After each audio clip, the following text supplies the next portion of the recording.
오늘은 사도행전 11장 19절에서 26절 말씀인데요. 혹시 여러분 그 지난주에 올린 그 교리반 예배론 영상 좀 다 보셨나요? 예, 보신 분들도 있으시고 안 보신 분들도 있으신 것 같은데, 못 보신 분들은 다시 한번 보시고요. 참고로 오늘 주보에 보면 좀 바뀐 용어들이 있어요. 축도가 아니라 강복선언으로 바뀌었죠. 교리반 영상을 보면 왜 이런 용어들이 바뀌었는지 다시 알 수 있을 테니까요. 꼭 보시기 바랍니다. 그 교회 그 유튜브 좋은시학교의 그 유튜브 홈페이지 보면 영상이 또 올라가 있으니까요. 꼭 봐주시기 바랍니다. 사도행전 11장 19절에서 26절 말씀 찾으신 줄 알고 몇 절 안 되니까요. 우리 한 목소리를 함께 읽도록 하겠습니다. 시작. 그때 스데반의 일로 일어나 환란으로 말미암아 흩어진 자들이 베니게와 구브로와 안디옥까지 이르러 유대인에게만 말씀을 전하는데 그 중에 구브로와 구레네 몇 사람이 안디옥에 이르러 헬라인에게도 말하여 주 예수를 전파하니 주의 손이 그들과 함께 하심에 수많은 사람들이 믿고 주께 돌아오더라.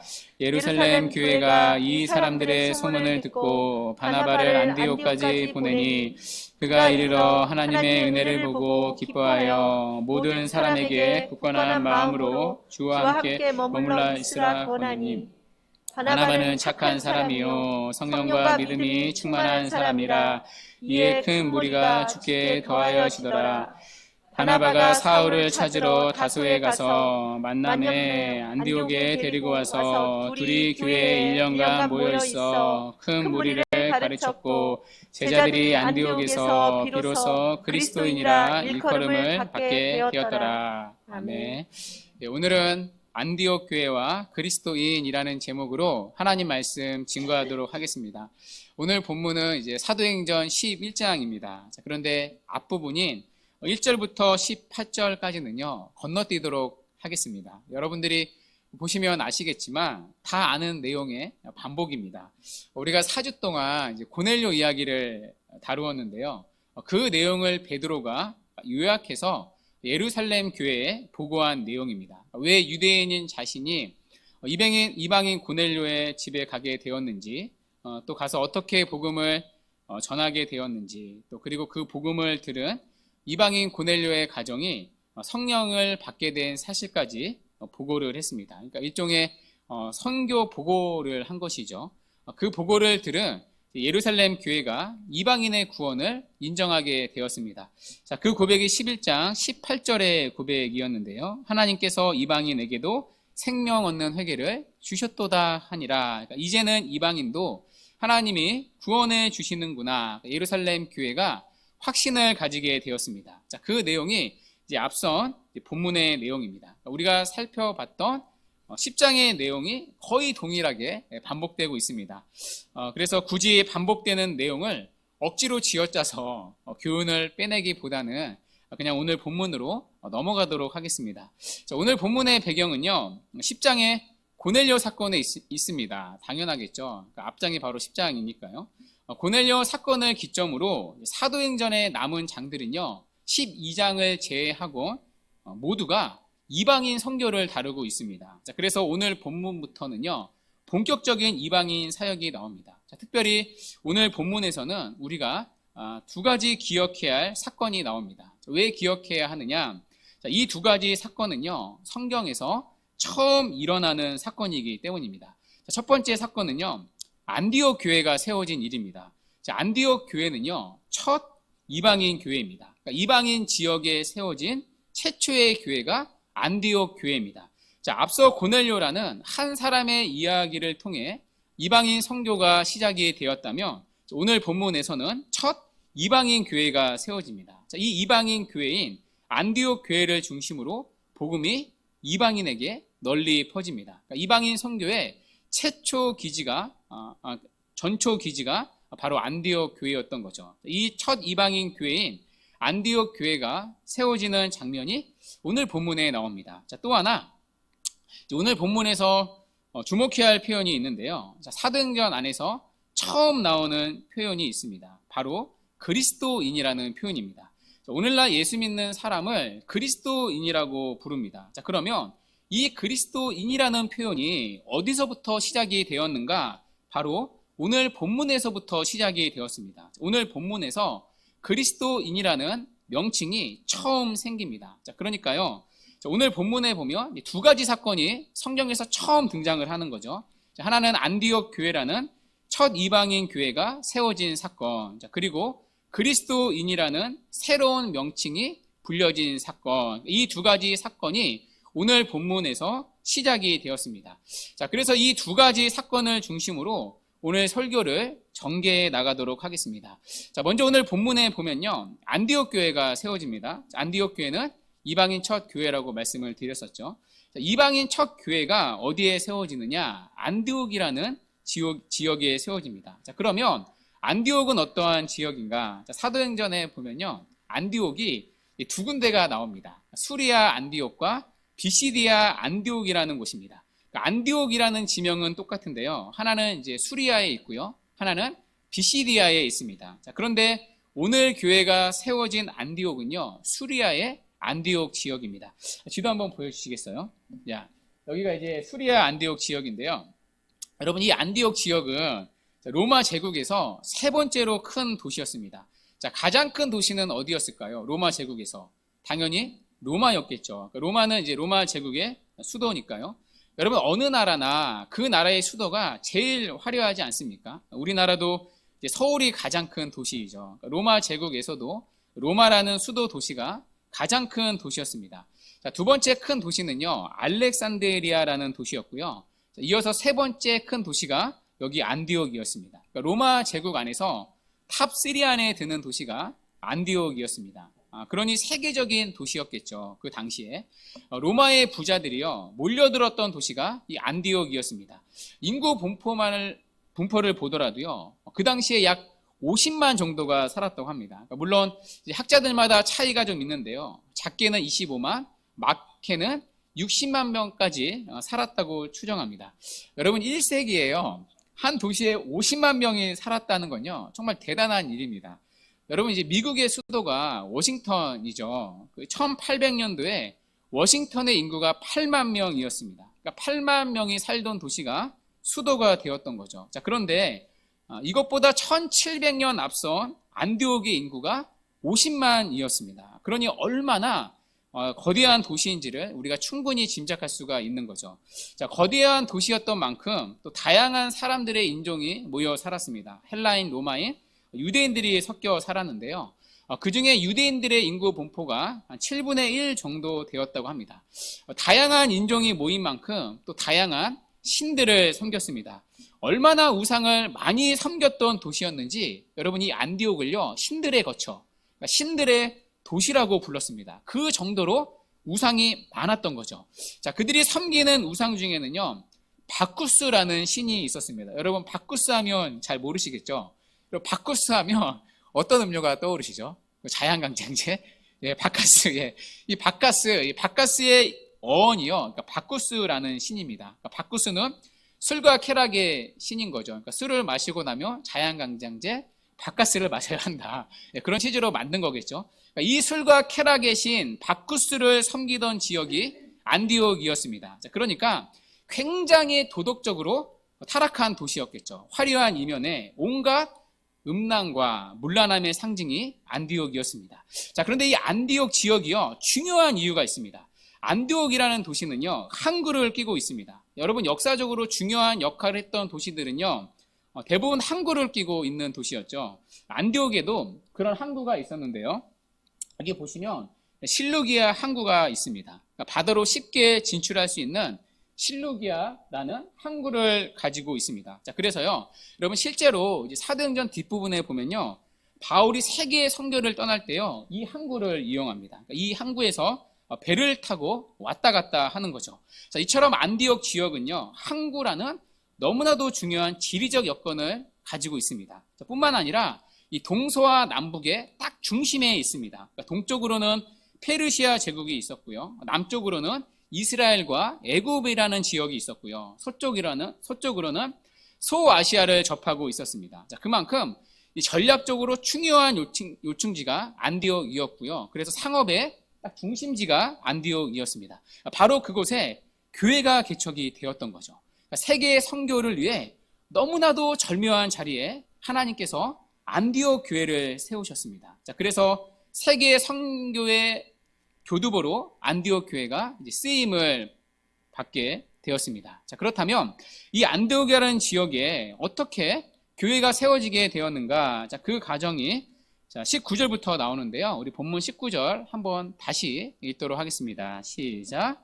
그때 스데반의 일로 일어난 환란으로 말미암아 흩어진 자들이 베니게와 구브로와 안디옥까지 이르러 유대인에게만 말씀을 전하는데. 아멘. 여러분, 이 부분은요, 사도행전 8장에서 나왔던 부분이죠. 스데반의 순교를 시작으로 교회의 대대적인 박해가, 그러니까 메가톤급의 박해가 시작이 되었습니다. 자, 그때 박해를 피해 예루살렘 교회 성도들이 다 뿔뿔이 흩어지게 되었습니다. 자, 흩어진 그들은요, 흩어진 그곳에서 숨어 산 것이 아니라 복음을 전했습니다. 자, 그 예로 빌립은 사마리아에서 복음을 전했죠. 또 에디오피아 내시에게 복음을 전했습니다. 그러니까 빌립 외에도 흩어진 자들이 많았습니다. 자, 그 흩어진 자들이 어디까지 갔느냐? 자, 본문에 보면 베니게와 구브로와 안디옥까지 갔다고 말합니다. 지도 한번 보여주시겠어요? 자, 이 베니게는요, 해안 지역입니다. 그러니까 오늘날의 이제 지도를 놓고 보면요, 레바논 지역입니다. 그러니까 이 베니게라는 지역은요, 그러니까 예수님이 지나가셨던 곳입니다. 자, 복음서에 보면 예수님이 두로와 시돈이라는 마을을 지나가시는데요. 이 두로와 시돈이 이 베니게에 있습니다. 이 베니게에서 앞으로 보면 여러분 큰 섬 하나가 보이시죠? 그렇죠? 여기가 이제 구브로입니다. 구브로에는요, 유명한 사람이 있습니다. 바로 사도행전 앞에 나왔던 바나바입니다. 자, 바나바 기억하시죠? 위로의 아들. 그러니까 땅을 팔아서 헌금했던 사람이 바나바인데요. 이 바나바의 고향이 구브로입니다. 이 구브로에서 이제 오른쪽으로 보시면 이제 안디옥이 나옵니다. 자, 그러니까 흩어진 자들이 여기까지 가게 된 것이죠. 여기가 밑에가 예루살렘인데요. 베니게, 구브로, 이제 안디옥. 여기서 그들이 무엇을 했느냐? 말씀을 전했다고 말합니다. 그러니까 복음을 전한 거죠. 자, 그런데 처음에는요, 유대인에게만 말씀을 전했다고 나옵니다. 여러분, 베니게, 구브로, 안디옥 전부 다 이방인 지역 아닙니까? 그러니까 이방인 지역에 가서도요, 이방인에게는 복음을 전하지 않습니다. 그러니까 유대인들에게만 복음을 전합니다. 자, 그러니까 구원에 있어서 얼마나 유대인들이 이방인들을 차별했는지 알 수 있는 대목이죠. 자, 그런데 여러분 20절을 보십시오. 그 중에 또 이제 파격적인 사람들이 나옵니다. 헬라인에게도 이제 복음을 전했던 사람들이 있습니다. 자, 그 사람들이 누구냐면 구브로와 구레네 몇 사람이라고 말합니다. 여러분, 이 구레네도요, 우리가 잘 모르는 지역입니다. 자, 그런데 복음서에 보면요, 이 구레네 출신의 사람이 나옵니다. 자, 복음서에 보면 예수님이 십자가를 지고 가실 때 억지로 대신 지고 갔던 사람이 나옵니다. 자, 그 사람이 바로 구레네 사람 시몬이었죠. 그때 시몬이 이 구레네 출신입니다. 자, 이 구레네 사람과 구브로 출신의 몇몇 사람이 과감하게 헬라인에게 복음을 전했습니다. 그런데요, 예상치 못한 놀라운 일이 벌어집니다. 수많은 사람들이 죽게 돌아옵니다. 자, 그런데 누가는요, 이 수많은 이방인들이 믿게 된 이유를 이렇게 설명합니다. 21절을 보세요. 주의 손이 그들과 함께 있다고 말합니다. 여러분, 누구의 손이에요? 그들의 손이 아니라 주의 손입니다. 여러분, 교회는 사람이 아니라 하나님이 세우신다는 것입니다. 늘 말씀을 드리지만 여러분이 결심하고 오늘 교회로 온 게 아닙니다. 억지로 누군가에 의해 끌려 나온 것도 아닙니다. 사실은 보이지 않는 주님의 손이 여러분을 이끌고 오늘 이 자리에 앉히신 것입니다. 자, 특별히 여러분, 오늘 본문을 보십시오. 주님의 손에 의해 안디옥 교회가 세워집니다. 자, 그런데요, 누구를 통해 세워지고 있습니까? 구브로와 구레네 몇 사람이라고 말합니다. 그러니까 이들의 이름이 나오지 않습니다. 그러니까 누구인지 알 수가 없습니다. 그러니까 우리가 알만한 이름이 아니라는 거죠. 그러니까 세계의 선교를 위해 너무나도 중요한 교두보와 같은 안디옥 교회가 첫 이방의 교회가 무명의 그리스도인들을 통해 개척되고 있습니다.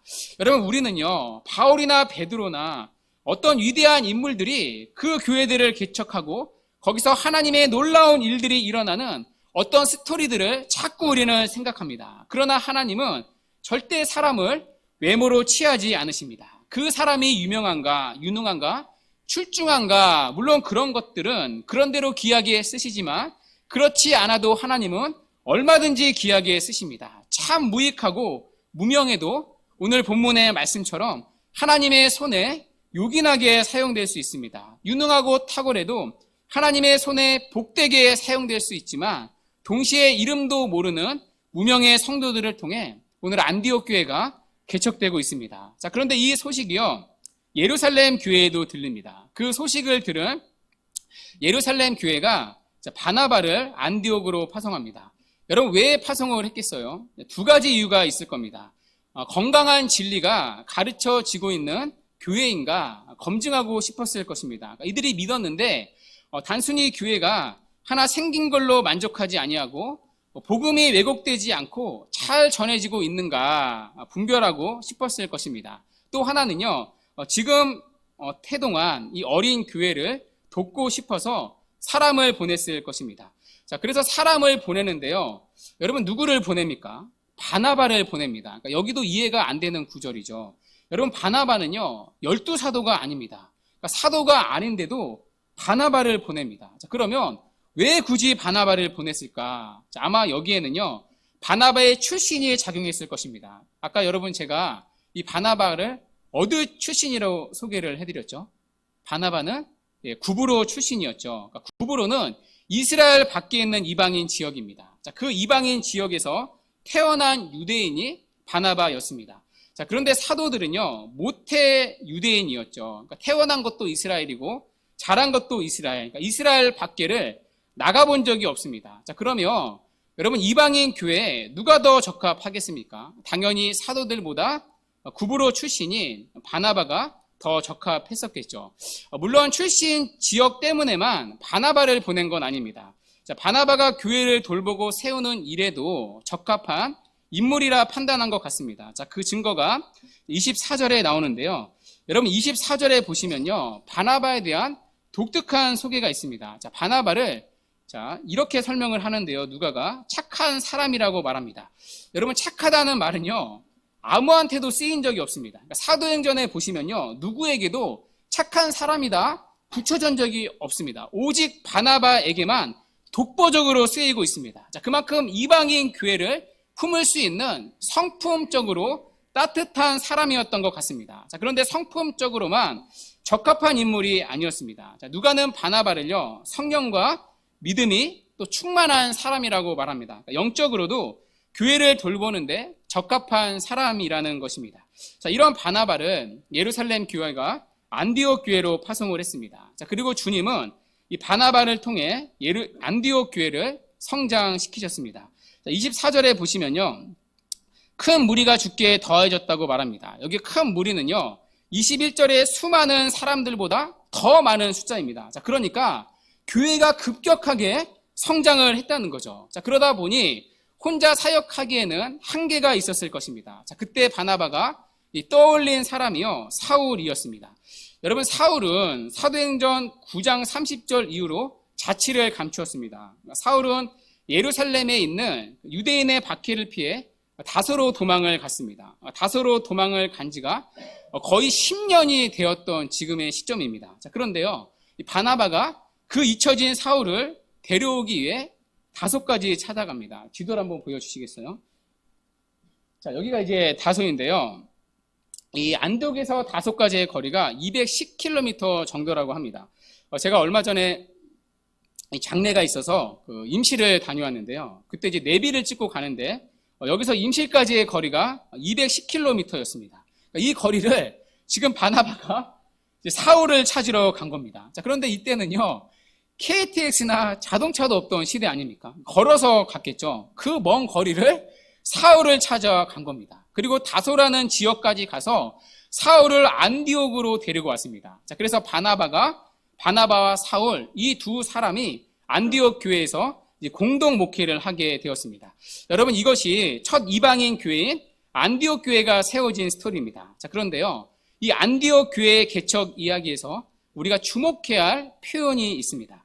여러분, 오늘 교회가 세워지는 장면을 보십시오. 이 장면에서 누가가 의도적으로 반복해서 사용하는 표현이 있습니다. 여러분, 어떤 표현이죠? 바로 주께 돌아오더라는 표현입니다. 21절에 보시면 주께 돌아오더라, 24절에 주께 더하여 치더라고 말합니다. 여러분, 지금 수많은 사람들이 첫 세워진 이방인 교회에 들어오고 있습니다. 자, 그런데 단순히 누가는요, 숫자가 교회에 더 많아졌다 이런 식으로 표현하지 않습니다. 주께 돌아왔다라고 말하고요, 주께 더하여 졌다라고 말합니다. 자, 그러니까 교회에 돌아오더라, 교회에 더하여졌다라고 말하지 않습니다. 주께 돌아왔다, 주께 더하여졌다라고 말합니다. 그러니까 단순히 교회의 등치만 커진 게 아니라 그들이 주님께 돌아오는 거듭남의 역사, 회심의 역사가 있었다는 것입니다. 여러분, 이게 바로 교회가 존재하는 목적이죠. 여러분, 교회는요, 사람을 많이 모으는 데 있지 않습니다. 교회는 주께 돌아오기 위하여 세워진 곳입니다. 사람의 숫자가 얼마나 되는가가 아니라 주께로 사람이 돌아오고 주께로 더하여지는 역사가 있어야 그게 진짜 교회가 해야 할 핵심적인 역할입니다. 여러분, 교회는요, 등치를 키우는 곳이 아닙니다. 여러분, 오늘날 세상은요, 경쟁 사회이죠. 자, 그런데 교회마저도 오늘날 안타깝게도 경쟁을 하는 시대임을 보게 됩니다. 자꾸만 다른 교회와 비교를 하고 뭔가 좋아 보이는 것 있으면 따라하고, 물론 선한 것은 본을 받아야 하겠지만 뭔가 뒤처지지 않기 위해 다른 교회를 따라가려는 모습들이 있습니다. 자, 그러나 여러분, 교회는 사람을 붙잡고 사람들을 많이 모으는 것이 아닙니다. 교회는요, 주께 더하여지기 위해 세워진 곳입니다. 오늘도 하나님은 많은 자들을 부르고 계십니다. 자, 그것은 단지 교회의 공동체의 숫자를 더하시고 교회의 규모를 키우시려는 게 아니라 오직 주께로 돌아오는, 주께로 더하여지는 자를 세우시는 과정입니다. 교회의 숫자를 더하기 위해 사람들을 부르시는 것이 아니라 주께 더하여지기 위해 교회가 존재하는 것입니다. 주 안에 사랑하는 여러분, 이 사실 우리 꼭 기억했으면 좋겠습니다. 교회는 주께로 돌아서는 자를 세우는 곳입니다.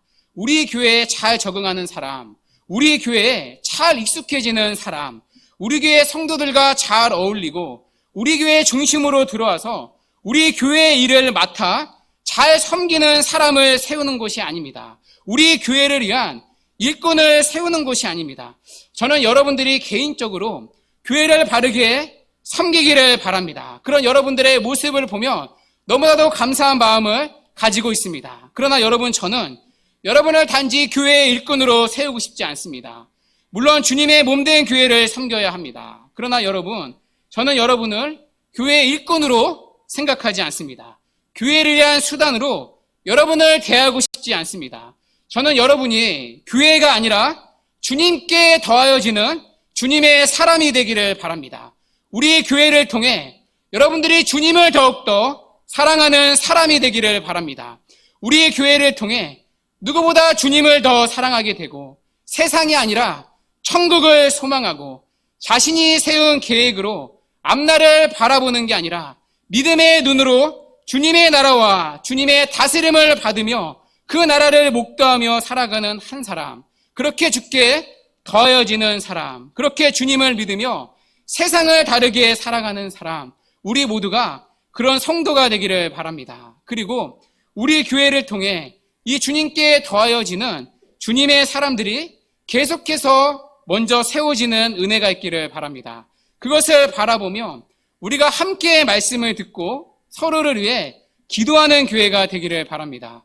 주 안에 사랑하는 여러분, 우리 교회가 그런 주께로 더하여지는 교회가 되기를 바랍니다. 단순히 교회로 더하여지는 교회가 아니라 주께 더하여지고 주님께 돌아오는 그런 복된 교회가 되기를 바랍니다. 그런 교회가 되기를 기도해 주시기 바랍니다. 단순히 우리 모든 성도들이 교회로 나오는 일뿐만이 아니라 주께로 돌아오는 역사가 있기를 기도해 주시기 바랍니다. 그래서 우리 좋은 씨앗 교회에 주의 손이 함께하사 이 21절과 24절의 말씀대로 주께로 돌아오고 주께로 더하여지는 교회가 되기를 간절히 바랍니다.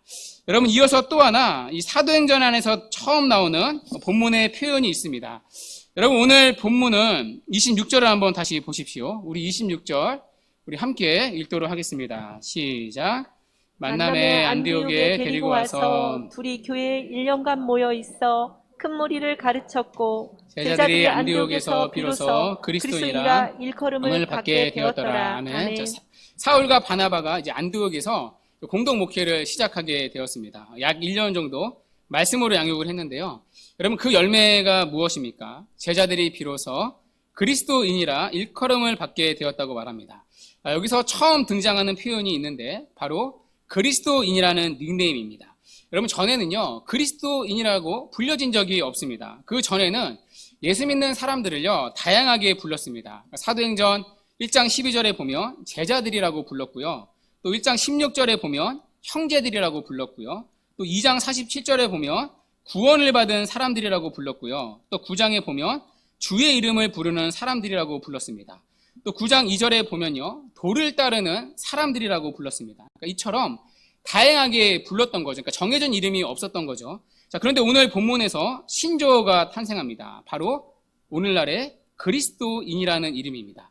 여러분 이 닉네임에 대해서요 여러 의견들이 있더라고요. 이 닉네임이 좋은 이름이었다, 아니면 부정적인 뉘앙스로 불려진 이름이었다. 그러니까 이 이름에 조롱의 의미가 담겨 있었다고 말합니다. 그러니까 오늘날로 치면요 예수쟁이와 같은 표현이죠. 그러니까 예수쟁이와 같은 뉘앙스로 불려졌다고 말합니다.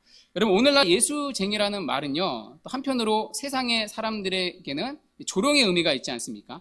그런 예수쟁이와 같은 이름이 이 당시 그리스도인이라는 이름이었다고 말합니다. 자, 그런데요 우리가 단정할 수는 없습니다. 우리가 이 시대에 살진 않았으니까요. 이 그리스도인이라는 이름이 그런 조롱의 의미로 쓰였는지는 확신할 수는 없습니다. 자, 그런데 한 가지 확실한 사실이 있습니다. 자, 그들은 그리스도를 따르는 사람들이었다는 것입니다. 여러분 그리스도인이라는 단어는요 직역하면 그리스도의 추종자라는 뜻입니다. 그러니까 그리스도만을 바라보며 그리스도만을 따르는 사람이라는 뜻입니다. 오늘날로 말하면 부정적인 의미일 수 있는데요. 그러니까 빠라는 의미이죠. 그리스도 빠. 자, 그런데 여기서 또 하나 주목해야 할 부분이 있습니다. 여러분 오늘 본문을 다시 한번 보세요. 그리스도인이라 일컬음을 받았다고 말합니다. 여러분 이 말은 무슨 얘기죠? 안디옥 교회 성도들이 스스로를 그리스도인이라고 불렀다는 얘기입니까? 아니면 바깥에서 그들에게 그렇게 불렀다는 얘기입니까? 바깥에서 그들을 그렇게 불렀다는 것입니다. 그러니까 능동태가 아니라 수동태이죠. 그러니까 자칭 그리스도인이 아니라 타칭 그리스도인이라 불렸던 것입니다. 여러분 지금 안디옥 교회는요 이방인 교회예요. 그러니까 지금 이 교회 멤버는요 유대인이 아니라 다양한 민족으로 구성이 되었습니다. 유대인, 로마인, 헬라인으로 구성된 교회입니다. 자, 그런데 그들을 가리켜서요 유대인이라고 부르지 않습니다. 로마인이라 부르지 않습니다.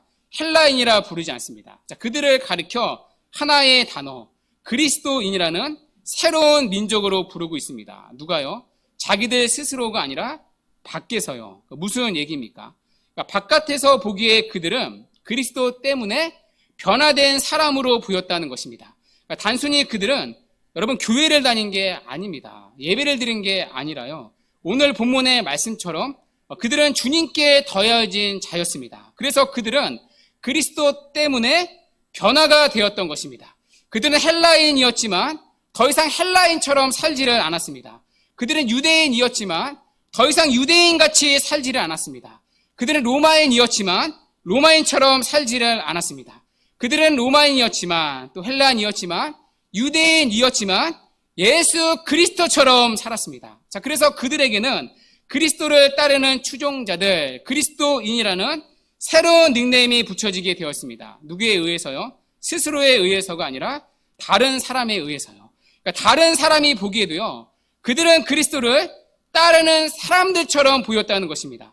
그들은 로마 제국 아래 살았지만 그리스도의 다스림을 받으며 살았다는 것입니다. 그들은 예수 그리스도가 그들의 삶의 중심이 되었습니다. 세상과 타협하지 아니하고 그리스도를 위해 살았고요. 그들은 거대한 로마라는 세상의 주류적 가치관에 저항하며 오히려 거꾸로 살았습니다. 그러니까 세상이 정해놓은 세상의 길이 아니라 그리스도의 말씀을 따라 살았습니다. 자, 그러다 보니 분명히 세상과는 구별되었을 것입니다. 자, 그런 그들의 모습에서 바깥의 사람들은 다르다 느꼈던 것입니다. 자, 그래서 그들에게 새로운 정체성이 붙어졌는데 그것이 바로 그리스도인이라는 새로운 민족, 새로운 닉네임이었습니다. 여러분, 우리는요, 우리 자신을 그리스도인이라고 부릅니다. 교회 다니는 사람들끼리 우리끼리 그리스도인이라고 부르죠. 자, 그런데 믿지 않는 주변의 사람들이 여러분을 그리스도인이라고 부르고 있습니까? 아니, 믿는 주변의 사람들도 여러분을 그리스도인이라고 부르고 있습니까? 자칭 그리스도인이 아니라 타칭 그리스도인으로 살아가고 있습니까? 단순히 교회를 다니느냐, 예배를 잘 드리고 있느냐는 질문이 아닙니다. 여러분이 살아가는 삶의 중심과 방향이 변하여서 세상과 다르게 진짜로 살아가고 있냐는 물음입니다. 자, 그래서 여러분들의 변화된 모습이 여러분들의 자녀들에게 인식이 되고 있습니까? 우리 부모는 진짜 그리스도인이다. 우리 부모는 잠시 사는 부모가 아니다. 우리 부모는 잠실인이 아니라 정말 그리스도인이다. 잠시 사람들이 말하는 가치관과 세상의 방식이 아니라 정말 그리스도를 믿고 그분을 따르는 사람들로 보여지고 있습니까? 여러분의 자녀들에게요. 단순히 교회를 다니는 것 말고요. 여러분의 남편과 여러분의 아내에게도 보여지고 있습니까? 그래도 주님을 사랑하고 주님 앞에 살려고 애쓰는 사람이다. 그래도 이 세상이 아니라 주님 나라 위에 살아가는 사람이다. 저 사람을 보니, 내 아내를 보니 진짜 예수가 살아계시는 분이구나. 그분을 정말 두려워하며 살아가는구나. 저 사람을 보니 정말 이 땅이 전부가 아니구나. 그런 다름과 구별이 여러분의 삶의 열매를 통해 나타나고 있습니까? 그래서 타칭 그리스도인이라 살아가고 있습니까? 저와 여러분의 삶을 정직하게 오늘 말씀 앞에 비춰보는 은혜가 있기를 바랍니다. 여러분, 이게요, 진짜 주님께 더해진 자의 특징이죠. 여러분, 그리고 이게요, 정말 최고의 전도이죠. 예수 믿으세요. 이런 말 한마디도 중요하지만 여러분의 삶에서 예수가 묻어 나와야 여러분, 그게 진짜 전도이죠. 자, 그리고 이런 삶의 중심에는요, 여러분, 하나가 있었는데요. 바로 하나님의 말씀이 있었습니다. 여러분, 오늘 말씀을 다시 한번 보십시오. 자, 안디옥 교회 성도들이 그리스도인으로 불려지게 된 과정에는 그 앞에 여러분, 무엇이 있습니까? 그들은 1년 동안 하나님의 말씀을 배웠습니다. 그 말씀으로 그들은 변화되었던 것입니다. 자, 그들은 말씀을 배움과 들음으로 끝나지 않았습니다. 그 말씀에 의해 날마다 점점 영향을 받았던 것입니다. 자, 그래서 그들은요, 그 말씀대로 그저 하루를 살았을 뿐입니다. 여러분, 그들은요, 독특하게 살려고 시작한 게 아니었습니다. 예수를 믿었으니까 나는 좀 특이하게 살아야지, 그런 결단으로 산 게 아닙니다. 가는 곳마다 나는 예수 믿는 사람이니까 이걸 알려야지, 예수 믿는 사람이라고 말하고 다녀야지, 그래서 붙여진 이름이 아닙니다. 그들은 그저 하나님의 말씀대로 살았을 뿐입니다. 그러니까 말씀에 진짜 영향을 받았던 거죠. 말씀을 들은 대로 그들은 살았을 뿐입니다. 자신이 삶에 놓여진 자리에서 하나님의 말씀대로 하나씩 순종하면 훈련을 하며 살았을 뿐입니다.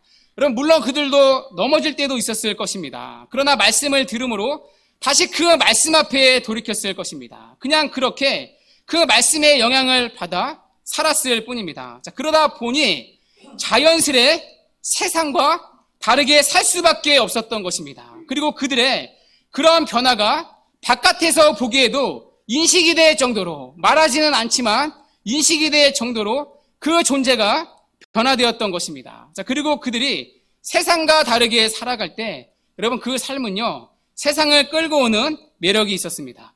물론 세상과 부딪혔을 것입니다. 당연하죠.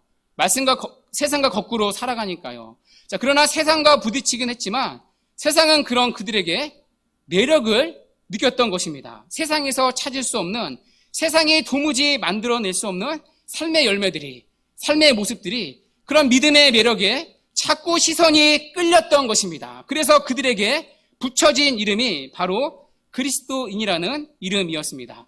주 안에 사랑하는 여러분, 말씀을 맺으려고 합니다. 먼저 바라기는요, 여러분 모두가 교회에 더하여지는 게 아니라 주님께 더하여지는 은혜가 있기를 바랍니다. 단순히 교회를 나오는 게 아니라 우리 교회를 통하여서 누구보다 주님을 여러분들이 정말 사랑하게 되고, 세상이 아니라 정말 눈에 보이지 않지만 확실한 천국을 소망하고 자신이 세운 계획으로 앞날을 걸어가는 게 아니라 믿음의 눈으로 말씀을 따라 주님의 나라와 주님의 다스림을 받아가며 살아가는 한 사람, 우리 모두가 그렇게 주님께 더해지는 성도가 되기를 바랍니다. 그리고 그리스도인이라는 세상으로부터 불려지며 살아가는 은혜가 있기를 바랍니다. 주님께 더해짐을 시작으로 그리스도인이라 불려지는 이 신앙의 자리까지 함께 자라가는 은혜가 있기를 바랍니다. 그러기에 말씀으로 날마다 변화되는 말씀의 영향을 받으며 살아가는 은혜가 있기를 바랍니다. 주님께서 말씀하실 때 언제든지 힘들지만 때로는 부담스러울 때도 있지만 변화되는 우리의 모습이 되었으면 합니다. 강단에서 선포되는 말씀이 정말 하나님이 나에게 주신 말씀으로 믿어지는 은혜가 있기를 바랍니다. 그래서 말씀이 내어놓으려 하며 정말 우리가 내어놓을 줄 알고 때로는 말씀이 맡기려 하면 내 것 내려놓고 세상의 길 내려놓고 하나님의 말씀 앞에 여러분의 자녀와 여러분의 삶을 맡길 줄 알고 때로는 돌이키라 할 때 돌이킬 줄 아는 거룩한 이 말씀의 은혜가 있기를 바랍니다. 선포되는 말씀에 날마다 영향을 받으며 살아가는 은혜가 있기를 바랍니다.